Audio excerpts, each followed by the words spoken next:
English translation available. Okay, inshallah, we will start. So, who can remind me where were we the last time? Seerah. Yes, yes, we were on Seerah. So we were at the beginning of Revelation, isn't it? Yeah. Yes. So we studied that before the actual revelation started, there was a period of 6 months where Prophet ﷺ was having some dreams. So that was the main thing, and it lasted for up to how long? You remember we discussed about 146. Oh right. 16 days. 6 months. 6 months. 6 months. Yeah. So that's why when Prophet ﷺ said that the true dream is 146th of the Nabuwa, so that means the 6 months of the 23 years. So he had, for 6 months, he would have dream every night, and whatever he saw in the dream, the next morning it will come true. Exactly the same thing. And the other thing which he started noticing is that when he was going, he will see trees saying salam to him, rocks. There's a hadith later on that he says that I still remember there was one rock which would specially say salam to me, and I still remember that rock. So he could go and tell that this was the rock which was saying salam. So these were the things which were happening to him for 6 months. And then he started spending more and more time in Ghar Hira. And then one day, and we know that it's the Ramadan, and it's the last 10 days of Ramadan, last 10 nights of Ramadan, because that's when the Quran came, and it's on a Monday. We don't know the exact date, because otherwise we would know when Laylatul Qadr is, but it was the last 10 days of Ramadan on a Monday when he was 40 years old.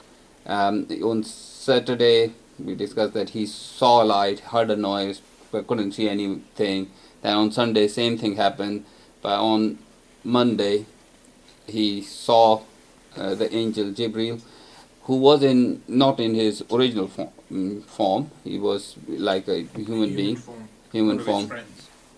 No, not at that time, but later on, yes, he would be here. He will come as the here, but it was in a human form. And then he squeezed him. It says Iqra, and Prophet ﷺ said, "Ma ana biqari, I'm not a reader."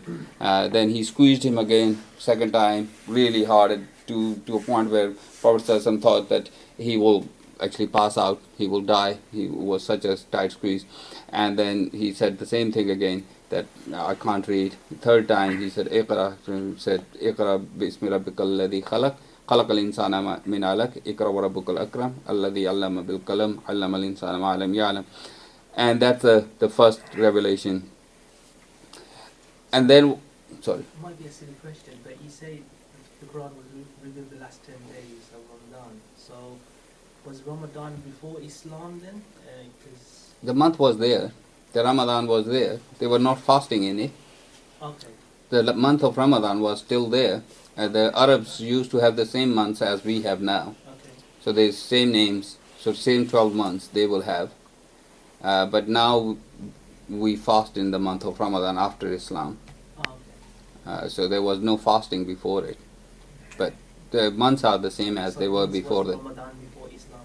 Yeah, I mean, so the month of Ramadan was there.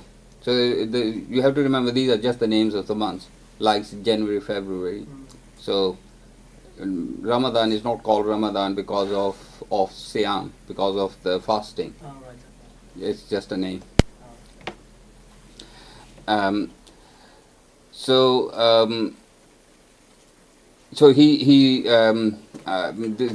this happened. So we discussed that why, and then he was really terrified. After that, came down from Hira, went home to his wife Khadija, and he started saying Dathiruni, Dathiruni, or this in some narrations says Zambiluni, Zambiluni, cover me up, because he was so terrified that he was feeling cold because of the fear.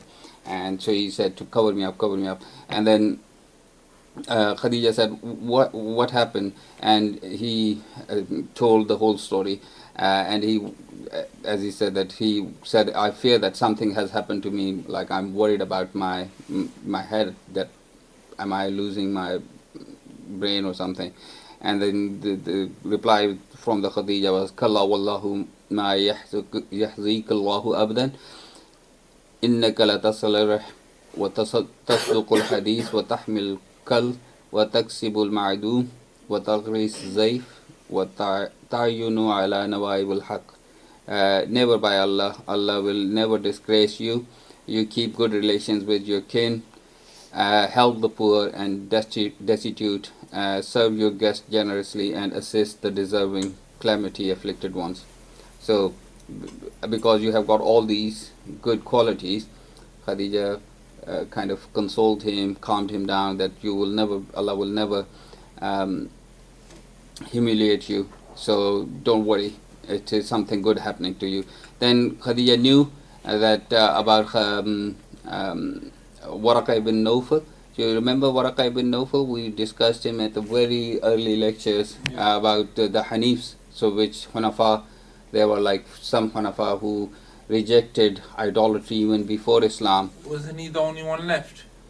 He was the only. Well, there were others as well, but The only one that's noted. well, there's some who accepted Islam as well. Two of them died before. One never accepted Islam. One died as a Christian. There was one who actually never accepted anything, and we remember we discussed that he will be the one man ummah. one man ummah. Yeah, so he will be resurrected as one man ummah because he didn't follow anybody. He just followed Tawheed with what his kind of soul told him, how the Allah guided him directly. And then Waraka ibn Nawfal, he was the one who actually accepted Islam. He was one of the Hanif. He initially was Hanif, then he converted into Christianity, and then he became a Muslim before he died. And then Waraka said that I wish I would have. I was a young man, and so that I could help you, because this is the Namus. This is the same angel which came to Musa, and this is the angel which has come to, brought you the revelation, and you are the prophet, and I accept that. And your people are going to reject you. They are going to like torture you, and they will get you out of your land. So for the first two things, Prophet ﷺ was worried, but he didn't really react to too much. Yes, they will reject me. Yes, they will kind of make my life difficult. But then when he said that they will get you out of the land, and it was like, they will get me out of the land? And he said, yes, because there is no prophet came before you where the people have not done the same thing to the prophet. So it's not going to be different with you. You are going to get the same calamity. And in Bukhari it's mentioned that the dream lasted for 6 months, as we discussed. And there was a rock. There's a hadith where Prophet ﷺ said, before revelation came to me, I began to hear rocks and stones greet me in my path. And there was a particular rock that gave salam to me, and I can recognize the rock even to this day. So that was way after that. So and then the same thing we discuss about 146 of the prophethood. What's left of the 146 of the prophethood is the true dream. And how is that? Now I've told you, you should know. How is 146? What does that mean? It's 6 months out of 23 years, so it's straight fraction. Yeah, exactly. So why are all these things happening to Prophet Sallallahu Alaihi Wasallam? So it is one thing is before that, before the actual where he started. One thing is that something amazing is going to happen. So it's just to tell him that something big is going to happen to you. So you start seeing true dreams every night, that you will kind of start thinking, well, something's happening to me, something's not right, something is going to happen to me. And also it was like a preparation for him. And then being a prophet requires spiritual and psychological training. So that's what the Prophet ﷺ has been going through with these dreams and rocks saying salam to him and all of those things. So this is like his training is happening. So he's actually having his training to become a prophet. Now we come to the dreams. Scholars have just a quick tangent about the dreams. So scholars have actually mentioned that there are three types of different dreams. One are the dreams from Allah. The other, the dreams from Allah is always true, so they will be true, and they will come out as true dreams. The dreams from Shaitan are basically nightmares, and they will make you terrified, and they will make you feel uneasy. And the third form of the dream, which are the most common one, is your own imagination, because those dreams are the ones which we all kind of see, and in the morning we remember them, and in half an hour later you can't remember what the dream was. So those kind of dreams are from our own imagination. Okay, so as humans we do get dreams from Allah as well? Yes. Okay. Yeah, so people get dreams from Allah, and they are true dreams. So if you get a true dream, then it is from Allah. Oh, yeah. So and it's not restricted to just prophets. By true dreams, is it like you see something, as in not the future, but you see something that will happen tomorrow and then that happens? It can happen, in the next day, or it can happen a little while in the future. So but yes. So that's always what a true dream is, just seeing the future. Not necessarily just the future. It's like the same thing as it could be like how would I put it? A coded dream, like when Yusuf alayhi salam saw the dream that there are 6 fat cows and the 6 very thin cows, and the fat cows have eaten the thin cows. So that's not exactly what happened. There were no cows, actual it's cows. Revelation. Yeah, so it was like a message which which Yusuf alayhi salam understood, because Allah has given him that knowledge. Once my teacher, she said that she had a friend. She had a dream. She said it was about Allah. She said that Allah said that she's gonna die in a month. That starts with S, and then she thought it was September, and then when it was September, she passed away. Wow. That actually happened. But if your teacher said, then what can I say? I don't know. Maybe not. I don't think Allah will give somebody that kind of knowledge, but who am I to say anything? So you remember your true dreams? You remember your Rather true than dreams? like the ones from imagination. Yeah. You don't remember. Yeah. So you wake up and then half an hour later they it's just gone. pass away. Yeah. So with the dream from Allah, that'll stay with you. Yeah, they will stay with you. You will remember vividly what happened and later on. I mean, it has happened to me, not that I've seen the dream. Like I was unwell, and in the morning I got a call from my mother. And I was here, my mother's in Pakistan, and she had no idea that I was unwell. And she called me and she said, "Oh, are you okay?" And I was like, "No, I'm not feeling well. I've taken day off." And she actually had a dream in the night about me, and then she called me in the morning. So, and I'm sure you guys have similar experiences as well. So,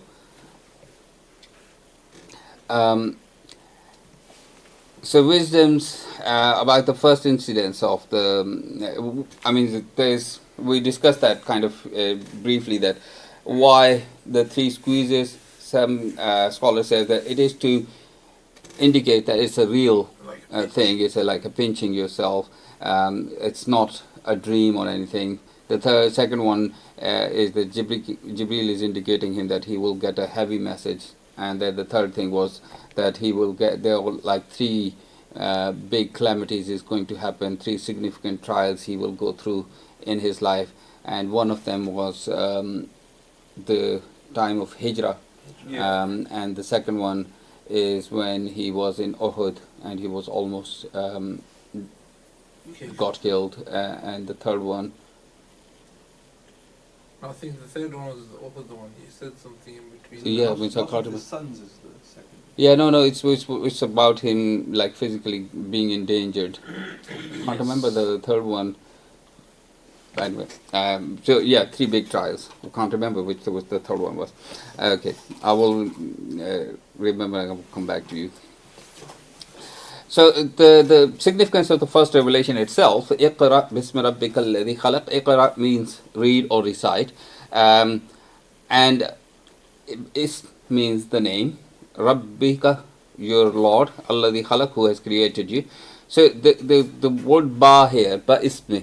So it's bismi rabbika alladhi khalaq. So ba is signifies two things actually. One is that it is the message which is coming directly from Allah. So it's what we call ba sababiyya in Arabic. So it's kind of signifies where it's coming from. So it's coming from the Allah. So this message is coming from the Allah. And the other one is the ba of ba ma'iyya. So it's the Allah. You will read with the help of the Allah. So that's the ba kind of signifies both meanings here. So this is the revelation is coming directly from Allah, and Allah is going to help you with this reciting or reading. The scholar also said that because there is two Iqra. So Iqra bismi rabbikal ladhi khalaq, khalaqal insana min alaq, khalaqal insana min alaq. So Allah has made you from something which clings. So like a leech. So that's the fetus. We know that it's almost like a leech, and it clings onto the uterus. Allazi khalaqa min alaq, khalaqal insana ma lam ya'lam, and Allah has created insan and told him what he knows. خلق الإنسان ما لم يعلم علم الإنسان ما لم اقرأ باسم ربك الذي اقرأ وربك الأكرم الأكرم yeah اقرأ وربك الأكرم الذي علم بك. So the second اقرأ وربك الأكرم الذي علم بالقلم. So Allah has taught you with the qalam. So that iqra, the second iqra, so the scholars have said the first iqra is for the religious knowledge, and the second iqra is for the worldly knowledge. Yeah. So Allah has been telling us to gain the religious knowledge and also to gain the knowledge of this world. Okay. So sciences and all sorts of, and Muslims actually took that. Muslims are the ones who have started all these sciences and everything. So they actually understood and they took on it. Mathematics. Say that? Mathematics. Yeah, mathematics, physics, Biology, science in general. medicine. So medicine is all started by the Muslims. There are like hundreds and hundreds of things. The second revelation, so after the first revelation, there is a long gap where there was no revelation coming. There are some narrations which are like an extreme narration, says up to 2 to 3 years, which doesn't make sense that it was 2 to 3 years. It says up to 60 days, but some narration says up to 30, 40 days. So which is more kind of looks more authentic, that he didn't have any revelation for the next month or so. So month to 2 months, in between a month to 2 months time. And he was looking for it. He was every day he would go out and he will look for the angel. He was waiting for the angel to come back, but it wasn't coming. So nothing happening for almost 2 months. And then when he was walking to Hira, he heard somebody saying salam to him, and he looked around everywhere and couldn't see anything, and then carried on. Because that's what you would do. So he heard the salam again, he heard his name again, he looked around and couldn't see anything, and then he walked again. And then the third time he heard somebody saying his name and saying salam, so he looked up. Because normally if you hear something saying your name, you won't look up, so you won't consider somebody who's calling you from upstairs, from heavens or from the top, from the sky. So you are going to look around or back. So when he looked up, he saw Jibreel. Prophet ﷺ saw Jibreel in his original form, and it's described it that he was sitting on the throne, and he was huge. He was kind of covering the whole horizon. So he was covering the whole horizon, and he had 600 wings. So that's his original form, Jibril. So, and although he was waiting for it, but when he saw him, he got palpitating and he got afraid again. He was so scared. He rushed back to Khadija again. And when he went home, he said, "Dasiruni, dasiruni, zambiluni, zambiluni." And the looks like the angel Jibril actually followed him to his house, and then he gave him the second revelation there. And the second revelation is this one: Ya ayyuhal mudathiru qum fa'anzir wa rabbika fakabbir wa thiyabaka fatahhir wa rujsa fahjur wa la tamnun tastakbir. There is one ayah missing, so which can't remember, but it ends at fasbir. Yeah, وَلِرَبِّكَ فَاصْبِرْ. Yeah. So, sorry, go ahead. So the second revelation was given in front of Khadija, Yeah. and she could see Jibril. That I don't know. Well, there is nothing mentioned in the revelation, but he Okay. used to come with Yeah, Khadija in, and yeah. we discussed that when. Yeah. So, so the Ya ayyuhal mudathiru means that, oh, you who you wrapped up, who you are covered in a cloak. Qum fa'anzir. Qum, to stand up, fa'anzir, and warn the people. وَرَبِّكَ فَكَبِّرْ, and praise your Lord. His praise, and وَثِيَابَكَ فَطَهِرْ, and purify yourself physically and also spiritually. وَالرُّجْزَ فَهْجُرْ, and avoid وَالرُّجْزَ فَهْجُرْ. How would you be? Raj is everything like najas or Yeah. Yeah, so avoid that. And Raj is usually asnam, mm, the idols and gambling and Yeah. alcohol. They're called Rajzum yeah, and Ramjas, yeah. So all of these things, to avoid yourself from that. And wala tamnun tastakbir, tastakbir, taksir, tastakbir. Tamnin is, it's a so the manna means basically, or tamanna is in Urdu it's the same word, tamanna. You know what tamanna is. So it's basically you do something thinking of that you will get the favor back.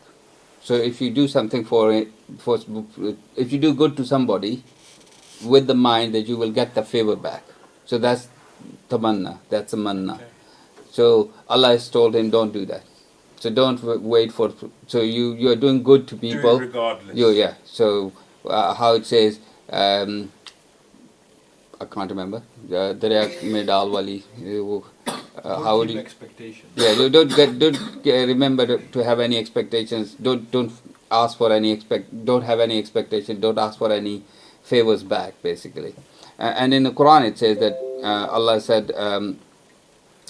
Don't ask for them. I don't ask you for your money. So Prophet ﷺ is asking, telling the Quraysh of at that time that I am not asking for your money. I'm just calling you towards Allah. So, so that's the second. So now I'm going to go into another tangent. So the scholar says that with Iqra bismi rabbika alladhi khalaq, he became a nabi. And with Ya ayyuhal mudathiru qum fa'anzir, he became a rasul. So what's the difference between a nabi and a rasul? A Rasul preaches others, isn't it? And nabi doesn't? Isn't he given revelation? Maybe. A nabi will have a revelation as well. But does having revelation make you a nabi? Or a rasul? Or a nabi even? Does revelation, if somebody gets a revelation, will that become a nabi? I thought one of them was only if you have a revelation, so there's only a certain number of the prophets that had revelations. Injil, Zabur. Oh no, that's just, you're talking about Sharia, you are talking about the books, Yeah. the code, so the law. Yeah. Yeah, but no, that's everybody have got revelation. Even so, revelation is not make you a nabi. It won't make you a prophet. Okay. Yes, Suleiman. So you sit here so that I can see you. You raise your hand, I can't see you. Yeah. Is it that a Nabi is someone that's just given like a message, but he's not given like, I don't know, a set of rules, and then a Rasul is someone who has laws So Sharia you are talking about, yes. that he's meant to give to his So does that fit with everybody?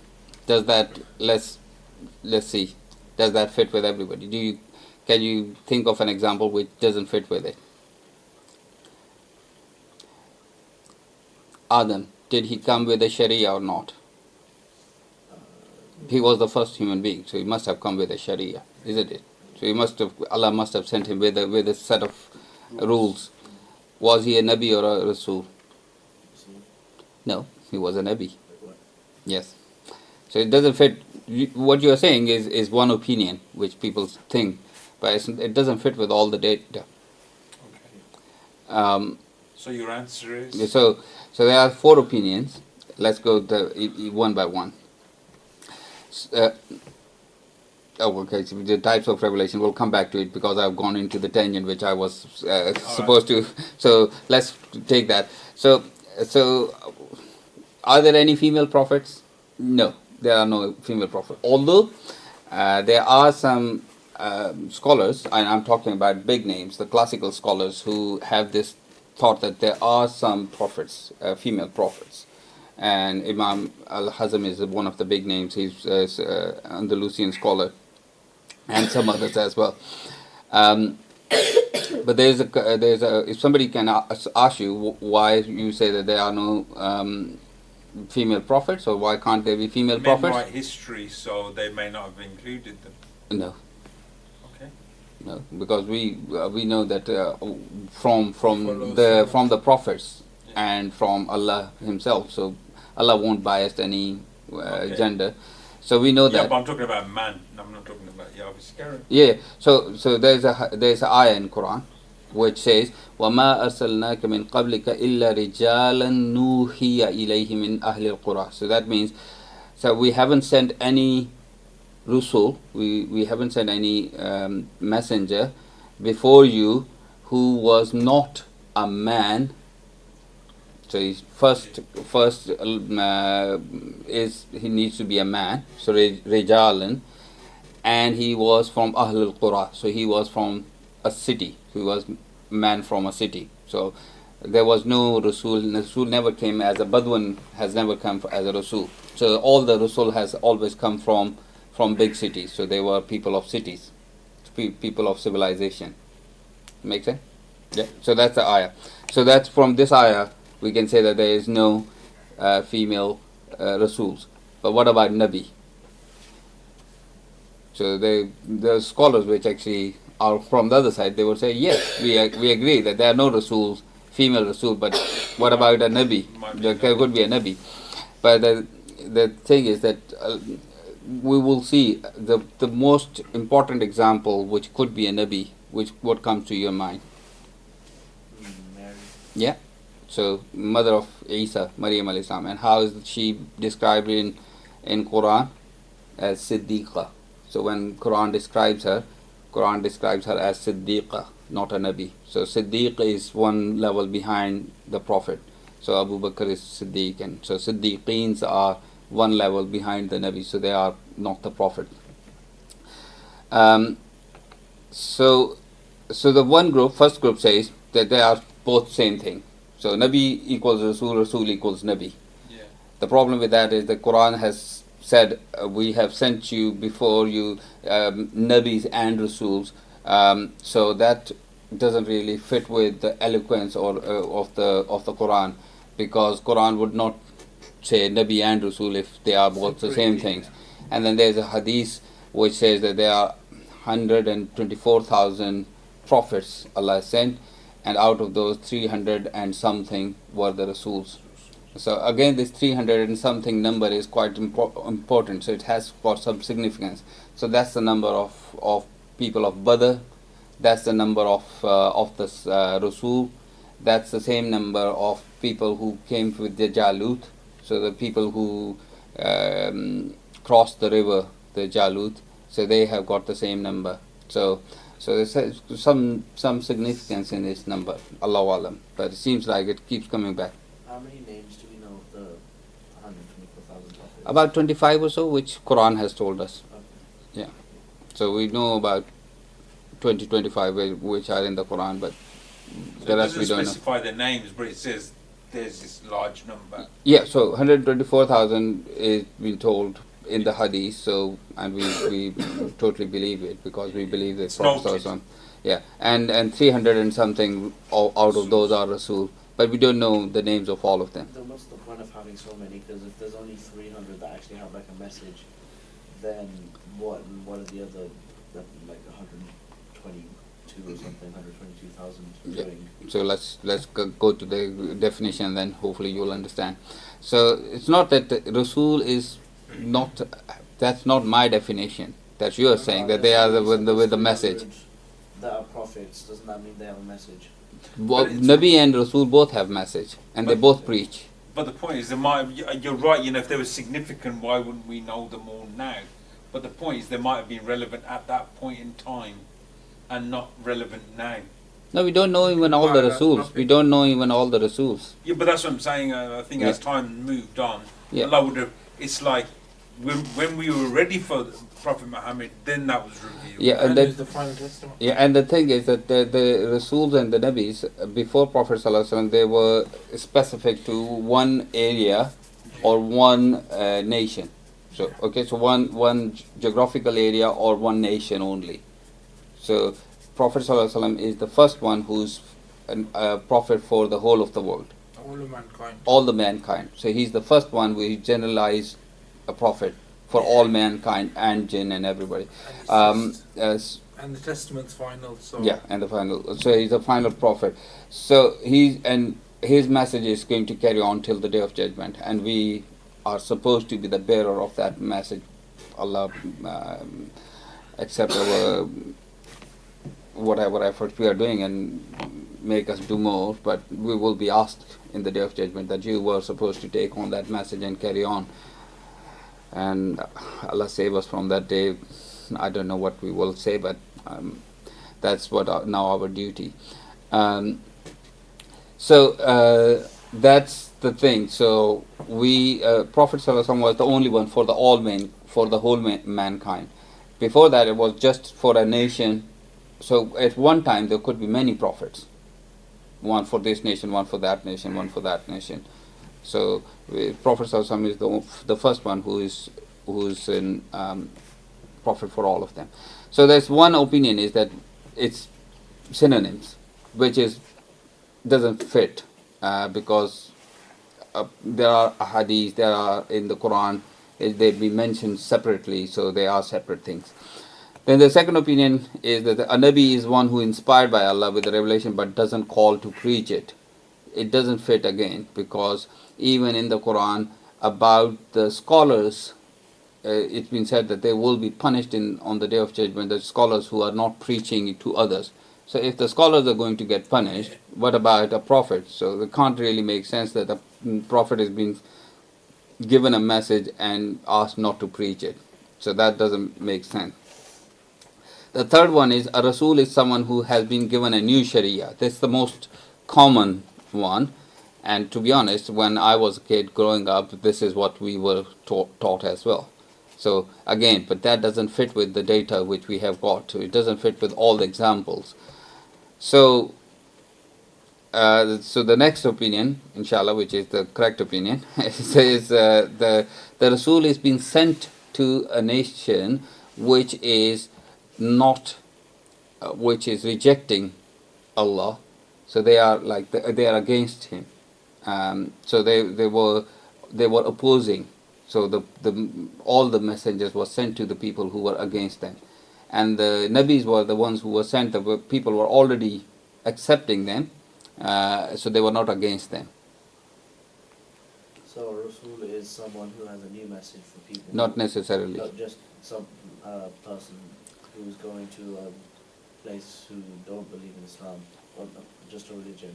Yeah, if they don't believe in Allah, then a Nabi is someone who's reinforcing. so they don't believe in Allah, and then if you go there, then it's a Rasul. and Nabi, you are right, is just for reinforcement of the message. Okay. For example, Musa came with a new Sharia, alayhi salam. So his Sharia was Torah, and then all the Rasuls which came in his progeny, like Sulaiman and Dawood and all of those, they are Rasul. Sulaiman is a Rasul and Dawood, they both were Rasul, but they didn't come with the new Sharia. So they had the same Sharia of the Musa. So they didn't come with a new Sharia. Isa, although he had a new Sharia in Injil, but actually he was still upholding the Torah. So he didn't really abrogated the Torah. So he was still upholding the same Sharia, but he was a Rasul as well. Yusuf, he was a Rasul, alayhi salam, but he didn't come with a new Sharia. So there is no new Sharia for him. So it's not necessary that all the Rasuls have a new Sharia. Okay. But then Isa, they rejected him. He's a Rasul, and Yahya, the people accepted Yahya. He's a Nabi, and they rejected Isa. He's a Rasul. So that kind of fits. That definition fits with all the examples. Okay. So that seems like the best opinion. Okay, so let's go back to the types of revelation. So what are the different types of revelation? Ibn Qayyim has mentioned 7 types. The first one, as we says, true dreams. So this is a type of a revelation. Okay, so anybody can have that. It's been mentioned in Quran, Awhayna. So Allah has given wahi to the mother of Musa to throw Musa in Nile, and when he was in danger. And also Jibreel came and spoke to Maryam and inspired Maryam. So that's all part and parcel of ilham. So that's another way of wahi. The third one is to see the angels. Again, seeing an angel doesn't make you a Nabi or a Rasul, because Sahaba has seen the angel. There is a narration that there's a man, even not even Sahabi. So there's a man who was going to meet his brother. He saw an angel. The angel asking me, are you going to see your brother for the sake of Allah? He said yes, and the angel said, then you are from the people of Jannah. So he spoke to the angel. The hadith Jibreel, where Jibreel al-Islam came and spoke to Prophet ﷺ when he was sitting with all his companions, and there was a long hadith. And then when he left, Prophet ﷺ asked, do you know who he is? And they said, no, we don't. So he said, this was Jibreel who came here to teach you your Islam, your deen, to teach you your deen. So the people have seen, but that doesn't make you a Nabi or a Prophet, but you can actually, and this is one of the ways Prophet ﷺ used to get the wahi. He would come as in the shape of a Sahabi named Dihya. So his name was Dihya. Dihya radiallahu ta'ala, who was a Sahabi, and Jibreel will take up his shape and will come and give the revelation, but Prophet ﷺ would know that it's not Dihya, it's Jibreel.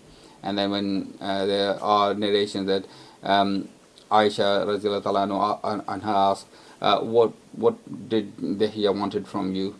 And then Prophet ﷺ said it was not Dihya, it was Jibreel who came to actually give the revelation. The fourth one is, which was the more difficult one. When Jibreel was coming in a human form, was an easy one to bear for Prophet ﷺ. The fourth one is when he actually entered into the realm of wahi. So what that is, we don't know. It's ilm al-ghaib. But Prophet ﷺ will go into what we can call it as a trance. So he will enter into another dimension where he's receiving a wahi. But means for us, like a trance, he will go into a trance, and it was quite difficult for him. It was quite physically quite difficult for him. There is a hadith from Hazrat Aisha radiallahu anha, where she's narrating that when on a cold day, when he will start getting the wahi, he will break into sweat. Did they have cold days in Arabia? And the cold days are Nights pretty are- cold. nights are Could be quite cold. This in the desert, the nights could be quite cold. So even on a cold day, he will break into sweat. So that's how difficult it was. There's a narration that Surah Al-Ma'idah, when that was started revealing, he was on a camel traveling, and the camel actually sat down. It was so difficult. It was so heavy that a camel couldn't carry on. So he has to sit down. And then I mentioned once previously that he was lying on one of the Sahabi's thigh. He was resting, and the wahi started coming, and people would see they were going to kind of a trance. And the Sahabi mentioned that it was so painful. It started getting heavy and heavy and heavy. His head started getting heavy to a point where I thought my thigh bone is going to crack. So it was so heavy, so difficult. So it was difficult on him. The fifth one Ibn Qayyim has mentioned is that he saw the Jibreel in his original form. So that's the fifth form of Wahi. And we know that it happened twice at least. So one, which we just mentioned, the second revelation, when he saw him in his original form, and the second time we know for sure that when he go into the Mi'raj, Isra wal Mi'raj, that's when he saw him in his original form. Is that, so coming back to trance, is that where certain sects like Turkey reenact the trance that they feel that... Is That's that actually- where it's come from? No, No? no, that's more of like that's a Sufi kind of extreme Sufism, where they will go into they will use even some substances to go into that kind of a mood to get to Allah. I personally don't. I've got very limited knowledge to claim anything. I don't think that's the right way to do things, because we don't need any of those things. Allah Prophet ﷺ hasn't taught us to do that, so why would we? Does that make sense? Yeah. Does that answer your question?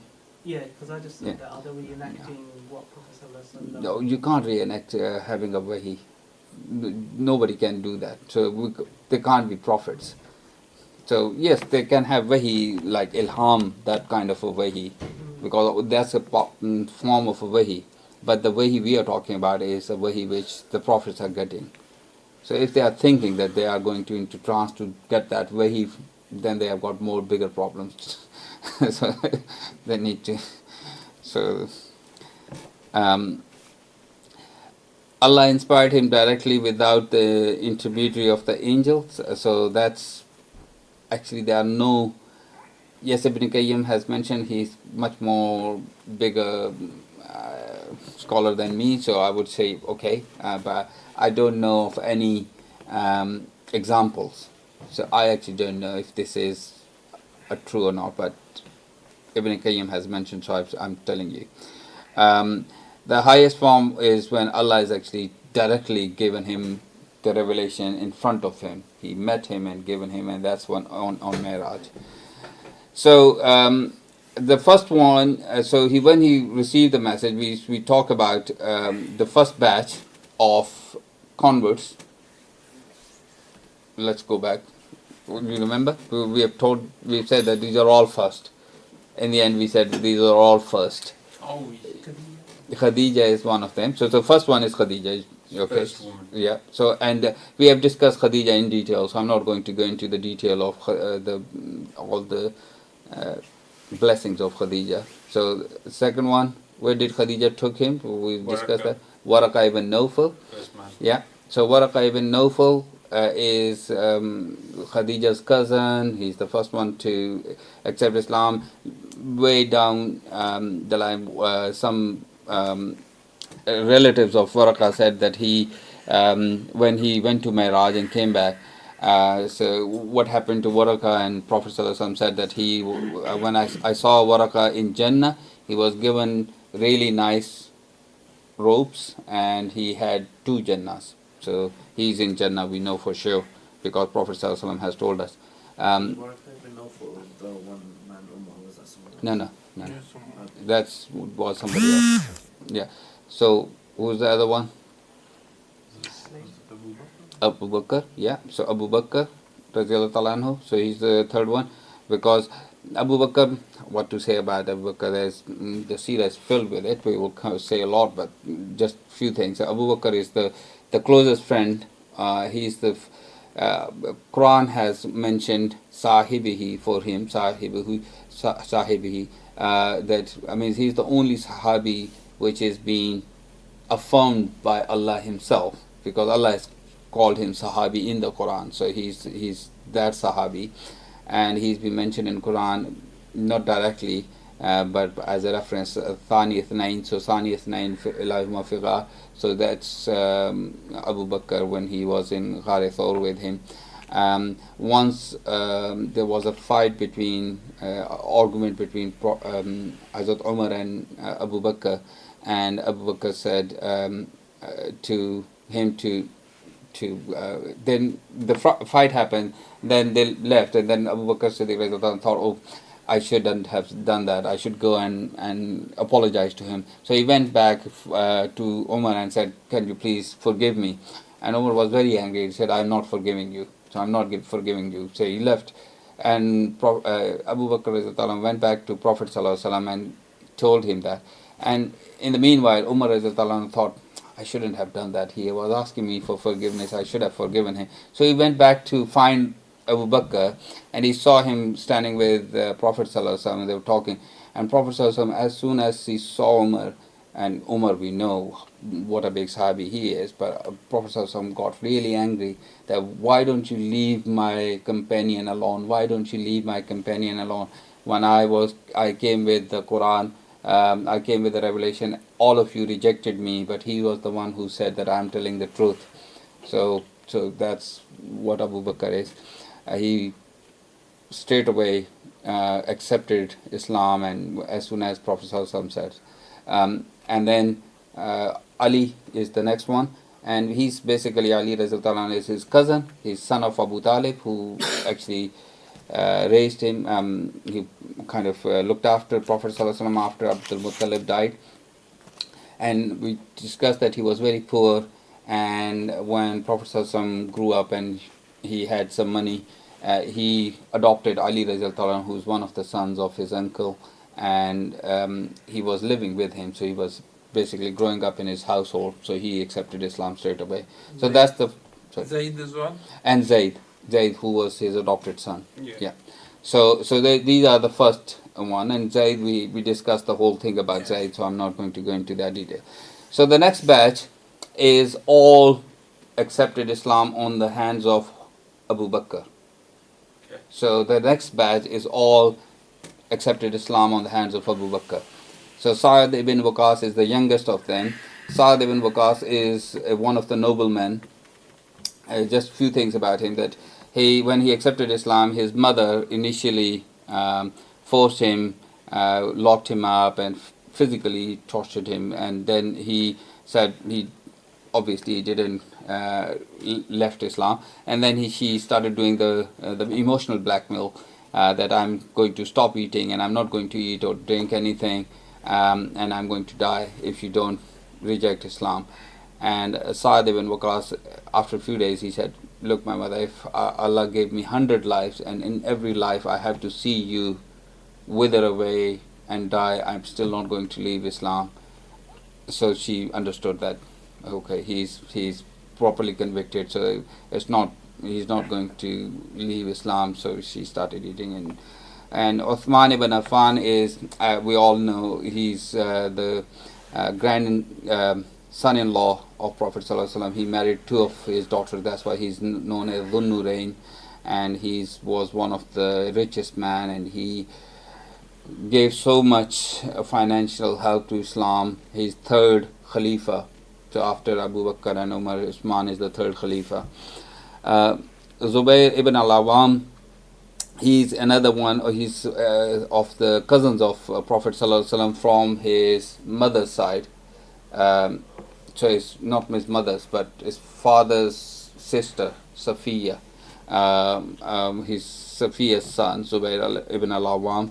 Zubair married Asma, and their son is Asma ibn Abu Bakr. Abu Bakr is his daughter. His son Abdullah ibn Zubair is the one which we discussed, that who, and then Abdurrahman ibn Auf is another one who was a rich man, and he accepted Islam, and then when he migrated, everything was taken from him, and then when he in the Muakha, when he was paired with one of the Sahabi, one of the Ansari, he said, I'm going to give you part of my house and everything, and he said, don't worry about that, just tell me where your marketplace is. He was a very kind of a shrewd businessman, and he said, where is the marketplace? And he told him the marketplace. He took some butter, went to the marketplace, started selling and buying and selling and buying, and by the end of the day he had enough money, and then he became quite rich again in Medina as well. So that's Abdurrahman bin Auf. Just to say that they were all legends of Islam, so they all become big names in Islam. Switch the screen or No, it's just finished. So that's all for today, inshallah. We will take up from here. There's one story which I wanted to, but I can see that I'm already running over time, so I'm going to stop here, which is an interesting story. So we'll do that, inshallah, next time. We'll finish it up. So anything, any questions?